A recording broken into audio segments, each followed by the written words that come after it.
नमस्कार। आज की चर्चा में आप सभी का बहुत बहुत स्वागत है। साथियों, ऑपरेशन सिंदूर जब से शुरू हुआ है तब से तमाम प्रकार के हमारे देश में विवाद शुरू हो गए और ये विवाद इतना बढ़ चढ़ गया है कि आज देश के प्रधानमंत्री और भारतीय जनता पार्टी यहाँ तक उतर आए कि ऑपरेशन सिंदूर के नाम पे वो सिंदूर घर घर भेजने की बात करते हैं। जी बिल्कुल वही सिंदूर जो एक पति और पत्नी के पवित्र रिश्ते का अभिन्न अंग है।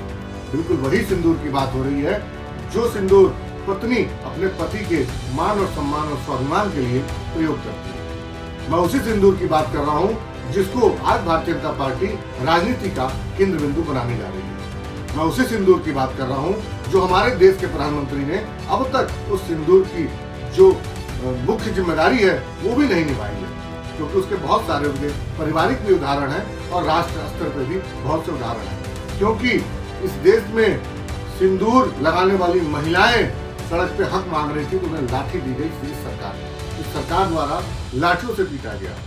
और इसी सिंदूर की कीमत में भारतीय जनता पार्टी के जो तमाम नेता हैं उन्होंने सिंदूर को अपमानित किया है, इस सिंदूर को बदनाम किया है। मैं आपको सिलसिलेवार एक एक करके कई सारी चर्चा करूंगा जिससे आप भी याद रखेंगे इस सिंदूर में सच में भारतीय जनता पार्टी क्या सिंदूर के सम्मान में खड़ी है या सिंदूर के नाम पे राजनीति कर रही है। मैं आपको थोड़ा सा पीछे लेके चलता हूं। जब आतंकवाद की लड़ाई लड़ने के लिए नोटबंदी लागू हुआ उस समय हमारे देश के प्रधानमंत्री ने कहा था कि आतंकवाद की लड़ाई के लिए नोटबंदी बहुत जरूरी है और उन्होंने साथ साथ ये भी कहा था कि नोटबंदी से काला धन जैसे समाप्त होगा, कमर टूटेगी आतंकवाद की। और उसी दौरान ये भी कहा था कि जाली नोट जैसे देश से खत्म होंगे नोटबंदी के बाद तो आतंकवाद की कमर टूटेगी। मगर आज आपको स्थिति फिर से वही की वही है।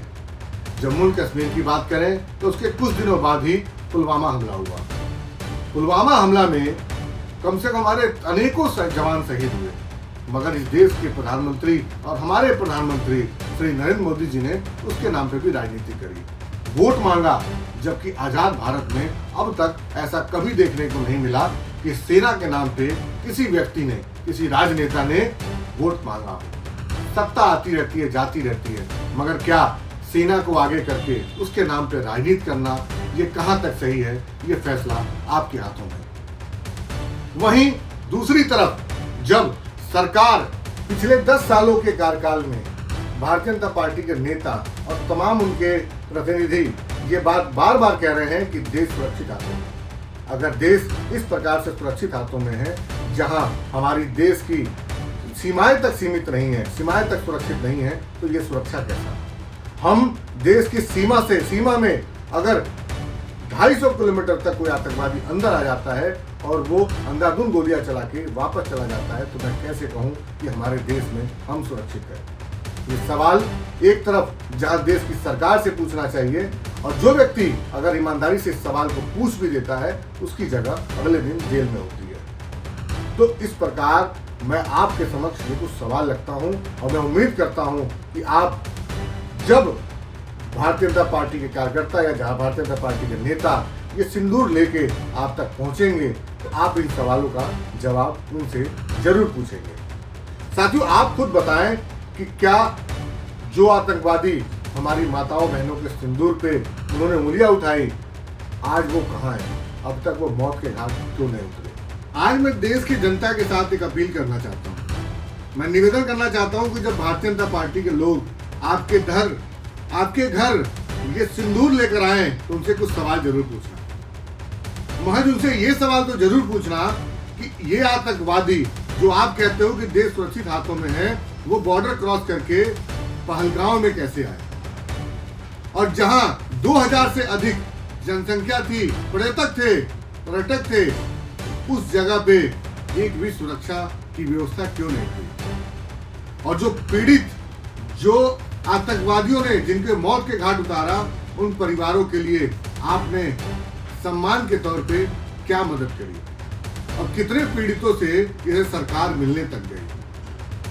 और जिन भारतीय जनता पार्टी के नेता ऑपरेशन सिंदूर को बदनाम करने की कोशिश कर रहे हैं उनके द्वारा तमाम अपशब्द हमारी सेना को और हमारे सेना पे काम करने वाले और सेना की जो के नेतृत्व में जो काम कर रही है हमारी कर्नल, उनके खिलाफ जो बोला जा रहा है वो अब तक भारतीय जनता पार्टी के सदस्य क्यों हैं?